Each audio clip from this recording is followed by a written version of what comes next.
Film की शुरुआत होती है वेनिस से, जहाँ एक नीलामी घर में काफी कीमती चीजों की नीलामी होने वाली थी। इसलिए बड़े बड़े अमीर लोग मास्क पहनकर यहाँ बैठे हुए थे। यहीं पर हम कहानी के मेन कैरेक्टर को देखते हैं, जिसका नाम साइरस था। वो काफी स्मार्ट था और एक बार फिर यहाँ अपने साथियों के साथ चोरी का प्लान कर चुका था। यहाँ हमें साइरस की टीम के बारे में बताया जाता है, जिनमें सबसे टॉपर वो खुद था। फिर थी पायलट लड़की, एक था लॉक मास्टर जो हर तरह की मुश्किल लॉक्स को भी आसानी तोड़ सकता था। एक लड़की हैकर थी और लड़का था इंजीनियर। एक बड़ी उम्र का आदमी भी होता है जो इनकी चोरियों में मदद करता था। इस वक्त वो साइरस के साथ नीलामी घर में आया हुआ था। यहाँ हर जगह पर कैमरास भी लगाए हुए थे, जिन पर पुलिस की नजर थी। और सबसे सीनियर ऑफिसर का नाम एबी होता है। काफी वक्त पहले वो साइरस से मिली थी, इनकी दोस्ती हो गई थी। पर जब एबी को पता चला कि वो कितना बड़ा चोर है, तो एक मिशन पर इसने साइरस को पकड़ने का प्लान बनाया। लेकिन वो क्योंकि काफी चालाक था, इसलिए भाग गया था। लेकिन इस बार एबी अपनी टीम के साथ पूरी तरह से तैयार थी कि जैसे साइरस चोरी करेगा, ये उसे रंगे हाथों पकड़ लेगी। और अब नीलामी शुरू हो जाती है। सबसे पहले एक काफी महंगी पेंटिंग को लाया गया, जिसकी एक के बाद एक बोली लगने लगती है। लेकिन आखिर में वो 2 करोड़ की बिक जाती है। मगर ये चोर साइरस और उसके साथी जो पहले ही स्टार्ट में बैठे हुए थे, ये उस पेंटिंग को कस्टमर तक पहुंचने से पहले ही चोरी कर लेते हैं और उसे ब्लैक मार्केट में उसी दाम 2 करोड़ में बेच भी देते हैं। जिसके बाद बारी आती है सबसे खास किस्म की चीज की, जिसका नाम NFT था। और क्योंकि इसको बनाने वाला क्रिएटर अपनी पहचान बताना नहीं चाहता था, इसीलिए उसने चेहरे पर मास्क लगाया हुआ था। अब इस क्रिएशन NFT में तकरीबन 200 कैमरास लगे हुए थे, जो वीडियो रिकॉर्ड करके बहुत अच्छी वीडियो एडिट करके देते थे। अब इसकी नीलामी शुरू हुई। 1.5 से 2 से 2.5 करोड़ हुई ही थी कि तब यहाँ हैकर अपना काम करती है। वो एक बटन दबाकर लिफ्ट कहती है। ऐसा होते ही वहाँ की सारी लाइट्स बंद हो गई, धमाके होने लगी,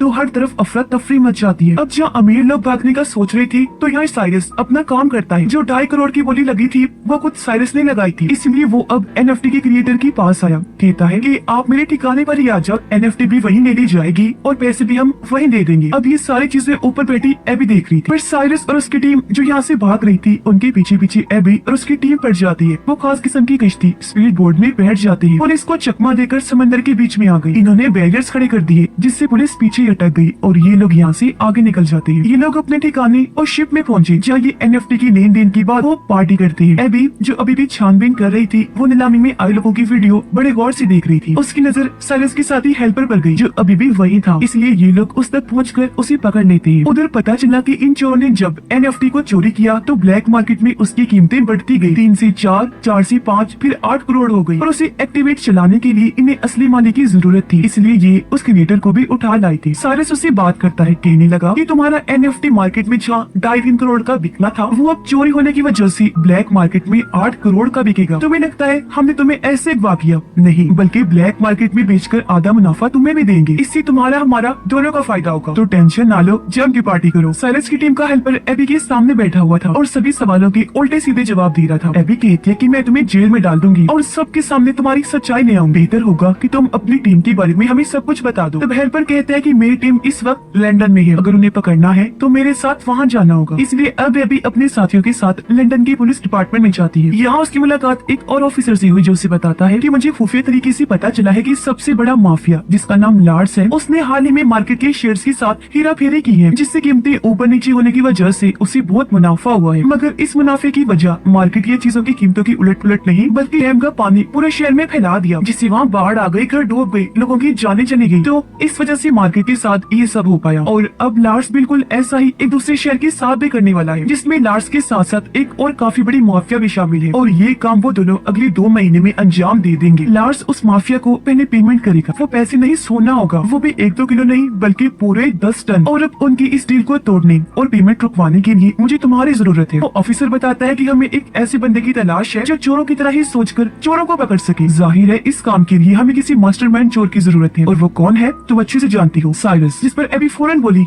नो नो नो सर, जैसा आप सोच रहे हैं वैसा कुछ नहीं हो सकता। आप चाहते हैं मैं साइरस के पास जाकर उससे मदद मांगूं और वो भी हमारी मदद करने को तैयार हो जाएगा? कभी नहीं, नामुमकिन है ये। जब ऑफिसर कहते हैं कि तुम्हें कैसे भी करके उसे मनाना होगा ताकि हम लार्स को रोक सके। इस पर अभी मान गई, फौरन पहुंच जाती है साइरस के पास। यहाँ दोनों एक दूसरे को ही दोष देने लगते हैं कि तुमने धोखा दिया, तुमने दिया। पर आखिर में बात खत्म करके साइरस उसकी आने की वजह पूछता है, जिस पर एबी कहती है कि तुम्हें मेरे लिए एक चोरी करनी हो, और उसे वो सारी बातें बता देती है जो एबी को ऑफिसर ने बताई। ये कहती है कि तुम्हें वो सारा सोना चोरी करना होगा। जिसके बाद साइरस ये सारी बात अपने साथियों को भी बताता है। उसके साथी चौंक तो गई, पर साइरस कहता है कि समझ सकता हूँ कि ये काम मुश्किल है, लेकिन करना बेहद जरूरी है, क्योंकि अगर वो लोग अपने प्लान में कामयाब रहे तो पूरा शहर बाढ़ में बह जाने की वजह से बर्बाद हो जाएगा। मासूम लोग मर जाएंगे। और अब बारी बारी ये सारे लोग पता लगवाने की कोशिश करने लगते हैं कि आखिर लार्स और वो माफिया ये प्लान अंजाम कैसे देंगे। पता चला कि वो सारा सोना सबसे पहले लार्स के अड्डे से निकलेगा, फिर ट्रक्स के जरिए वहाँ से ले जाया जाएगा, जिसके बाद वो प्लेन के जरिए उसकी मंजिल तक भेजा जाएगा। इसलिए अब यहाँ साइरस और उसकी टीम अपने अपने कामों में लग जाती है कि वो कैसे अपना मिशन अंजाम देंगे। यहाँ सबसे पहले हैकर बताती है कि अगर हम बिल्कुल वैसे ही दिखने वाला प्लेन बना ले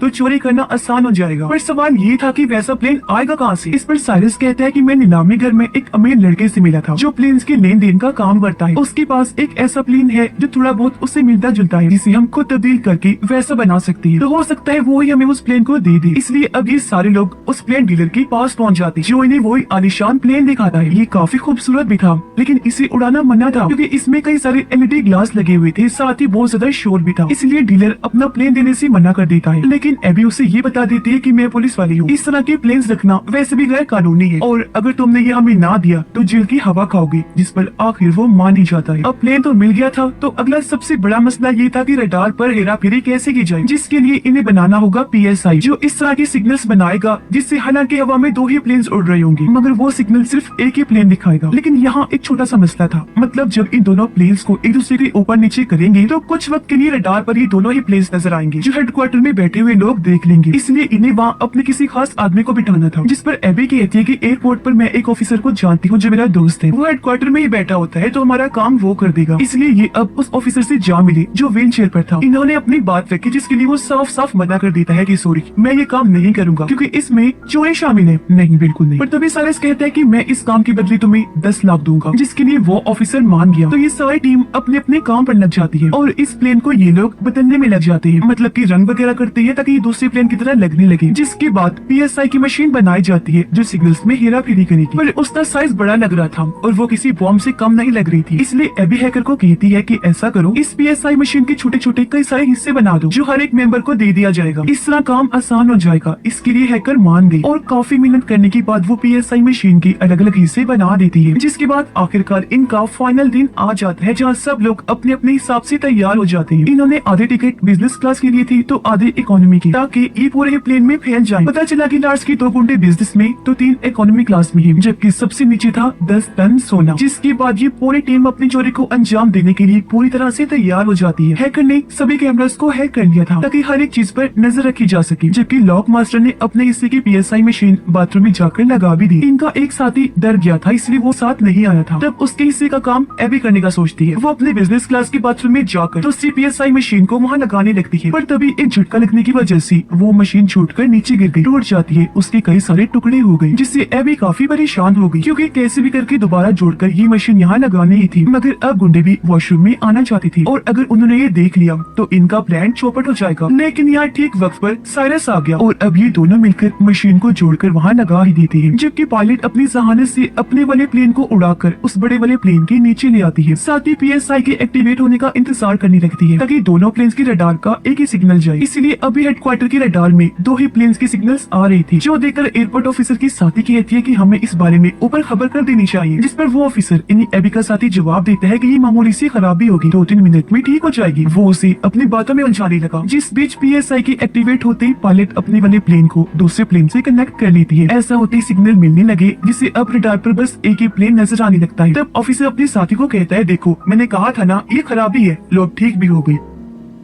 अब उधर लॉक मास्टर नीचे वाले एरिया में पहुंचता है जहाँ सोने वाली तिजोरी पड़ी हुई थी। वो अपनी हाईटेक मशीन को तिजोरी पर लगाकर उसका लॉक तोड़ने की कोशिश करता है, पर इस बीच गुंडों को शक हुआ इसीलिए वो अपने सोने तक पहुंचने की कोशिश करने लगते हैं। इस बात की खबर जैसी साइरस को हुई वो उन्हें रोकने में लग जाता है, जिससे उन सब चोरों की लार्स के गुंडों से लड़ाई शुरू हो जाती है। इनकी जबरदस्त हाथापाई होने लगती है। चलते हुए प्लेन में ये लोग लड़ रहे थे। अब झटके लगने की वजह से पायलट को लगता है जैसे प्लेन में कोई गड़बड़ी है, इसलिए वो फौरन हेडक्वार्टर में खबर करता है। तब एबी का साथी ऑफिसरों से कहता है ये मौसम खराब है इसलिए आपको पास ही के हवाई अड्डे पर प्लेन को उतारना होगा। तब उसकी बात मानकर पायलट प्लेन को उतारने लगता है, पर ये जगह प्लेन को लैंड करने के लिए छोटी थी, जिस वजह से उसे हालांकि काफी मुश्किलात का सामना करना पड़ता है। लेकिन वो जैसे तैसे प्लेन को उस छोटे से हवाई अड्डे पर उतार ही लेता है। इसलिए अब साइरस की पायलट साथी भी प्लेन को वहाँ लैंड करवा लेती है। पर इस बात का लार्स को भी पता चल गया था कि हमारा प्लेन हाईजैक हो गया है। जहाँ उसे लैंड करवाना था वहाँ होने की बजाय कहीं और करवा दिया गया है। इसलिए लार्स अपने साथियों को कहता है कि जिसने भी मेरे सोने को मुझ तक पहुँचने से रोका मुलायम, उन्हें खत्म कर दो या फिर मेरे पास लेकर आओ। उधर लॉक मास्टर साइरस से माफी मांगता है कि प्लीज मुझे माफ कर दो, मैं टाइम के अंदर अंदर लॉक तोड़कर सोना नहीं चुरा पाया। अब ये सोना गुंडों और इनके हेड माफिया लार्स के हाथ लग जाएगा और ये अपनी खतरनाक डील कर लेंगे। अब इनके पास और कोई रास्ता नहीं था, इसलिए गुंडों के साथ सोने समेत ये लार्स के पास जाने लगते हैं। इन्हें प्लेन के जरिए इनकी पायलट के लिए जा रही। उधर लार्स के पास वो माफिया भी आ जाती है। वो चाहती थी कि डील होते ही जल्द से जल्द शहर में बाढ़ आ जाए ताकि मार्केट के शेयर्स ऊपर नीचे होने से दोनों को ही फायदा हो। लेकिन उस माफिया को भी पता चल गया था कि जिस प्लेन के जरिए इनका सोना आ रहा था वो हाईजेक हो गया है। पर लार्स उसे समझाता है कि मेरे गुंडों ने सूरत हाल को अपने कंट्रोल में कर लिया है, माल आपको मिल जाएगा, बस डील को कैसे भी करके आज के आज ही फाइनल करना। उधर प्लेन में अभी भी लड़ाई हो रही थी जिस वजह से पीसीआई के सारे हिस्से बर्बाद हो गए। ऐसा होने से अब हेडक्वार्टर के रडार में दोनों प्लेन्स दिखने लगते हैं। तब प्लेन को ट्रेस करके गवर्नमेंट अपने फाइटर जेट्स को प्लेन के पीछे भेज देती है हमला करने के लिए। लेकिन यहाँ साइरस और पायलट अपना दिमाग लगाते हैं, वो प्लेन को उल्टा करके लिख देते हैं कि इसमें लोग हैं इसलिए हमला ना किया जाए। इसीलिए फिलहाल वो फाइटर जेट्स उन पर हमला नहीं करते बल्कि पीछे करने लगते हैं ताकि जब ये प्लेन लैंड हो तो पुलिस वहाँ जाकर सारी सूरत हाल को हैंडल कर ले। जिसके बाद अब ये प्लेन लैंड होता है लार्स की महल के ग्राउंड में, जो उसके आलीशान से घर को बर्बाद करते हुए आगे बढ़ने लगता है। सिर्फ यही नहीं बल्कि सिक्योरिटी दीवार को तोड़ता हुआ प्लेन अंदर जाने लगा। ऐसा होते ही सारा का सारा सोना भी निकल कर बाहर गिर जाता है। ये देखकर माफिया लार्स को कहती है कि अब तो मैं ये सारा सोना भी ले लूंगी, साथ ही हमारी डील भी कैंसिल। जो कहकर वो यहाँ से जाने लगी, पर लार्स जिसे गुस्सा आ गया था वो उसे शूट करके मार देता है। अब तभी यहाँ वो पुलिस भी आ गई जो इनका पीछा कर रही थी। वो इन्हें चारों तरफ से घेर लेती है। पुलिस जैसे लार्स को पकड़ने लगी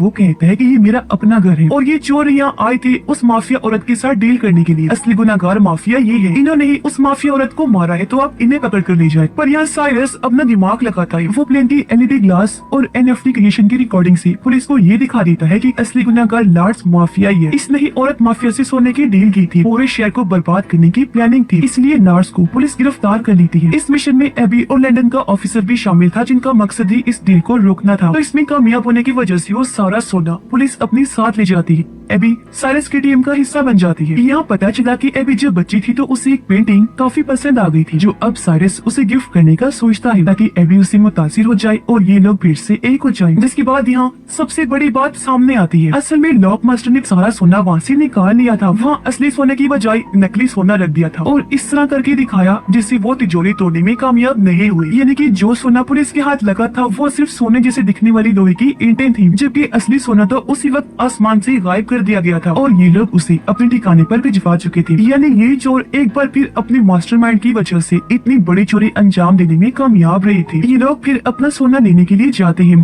सब इतनी बड़ी कामयाबी पर एक दूसरे की गले लगकर मिलते हैं। इनकी खुशी का कोई ठिकाना नहीं था।